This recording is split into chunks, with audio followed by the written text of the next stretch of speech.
আসসালামু আলাইকুম। কেমন আছেন সবাই? আশা করি ভালো আছেন। আপনাদের তো আমিও ভালো আছি। আজকে আমরা কথা বলবো বিশ্বের সবচেয়ে best football player Cristiano Ronaldo, তার জীবন কাহিনী সম্পর্কে সংক্ষেপে আলোচনা করা হইবে। তার আগে যদি আপনি আমাদের এই চ্যানেলের নতুন দর্শক হয়ে থাকেন, তাহলে অবশ্যই চ্যানেলটি সাবস্ক্রাইব করে আমাদের পরিবারের সদস্য হয়ে যেতে পারেন। বন্ধুরা, যদি ক্রিস্টিয়ানো রোনালদোর আসল নাম জানতে যাই, তাহলে তার আসল নাম হচ্ছে Cristiano Ronaldo dos Santos Aveiro. So আমরা সকলে জানি ক্রিস্টিয়ানো রোনালদো, শুধু এইটুকু জাস্ট। আর আসল নাম ক্রিস্টিয়ানো রোনালদো জোস সান্তোস এভেরিও। সো ক্রিস্টিয়ানো রোনালদোর জীবন কাহিনী এবং ক্রিস্টিয়ানো রোনালদোর জন্মসাল যদি জানতে চাই, তাহলে তার জন্ম হবে 5 ফেব্রুয়ারি 1985 সালে ফুলতাস মাদেইরা, পর্তুগালে জন্ম। এবং তার মা মাতৃ সময়, মানে ক্রিস্টিয়ানো রোনালদো জন্ম নেওয়ার সময় তার মা মারা যান এবং মাত্র 7 বছর বয়সে যোগ দেন স্থানীয় ক্লাব এরোনিয়া। তার পিতা ক্লাবের ক্রিকেটম্যান ছিলেন। 10 বছর বয়সে ন্যাশনাল এবং 12 বছর বয়সে 1500 টাকা দিয়ে স্পোর্টিং সিপিতে যুক্ত হন।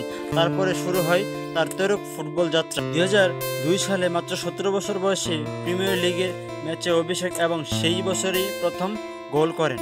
2003 সালে ম্যান ইউনাইটেড যুক্ত হন এবং 2008 সালে প্রথম ব্যালন ডি'অর জেতেন, বিশ্বের শ্রেষ্ঠ ফুটবলার হিসেবে স্বীকৃতি।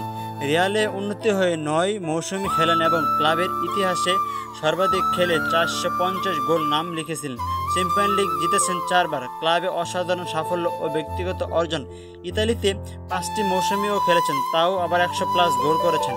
দ্বিতীয়বার ম্যান ইউনাইটেড ফিরে যান এবং এরপর 2022 সালে সৌদি আরবে আল নাসিরে যোগ দেন। বর্তমানে পর্যন্ত ক্লাব ও আন্তর্জাতিক মিলিয়ে 938+ গোল করেছেন এই ক্রিস্টিয়ানো রোনালদো, যাকে সবাই বিশ্বের ফুটবল প্লেয়ার হিসেবে চিনে থাকে। 2003 সালে মাত্র 18 বছর বয়সে পর্তুগাল জাতীয় দলে অভিভুক্ত হন এবং 2008 সাল থেকে দলের ক্যাপ্টেন পান। পর্তুগালকে প্রথম টুর্নামেন্ট যোগ্যতা অর্জনের নেতৃত্ব দেন। ইউরো 2016 বিশ্ব ফুটবলের ইতিহাস গড়েন।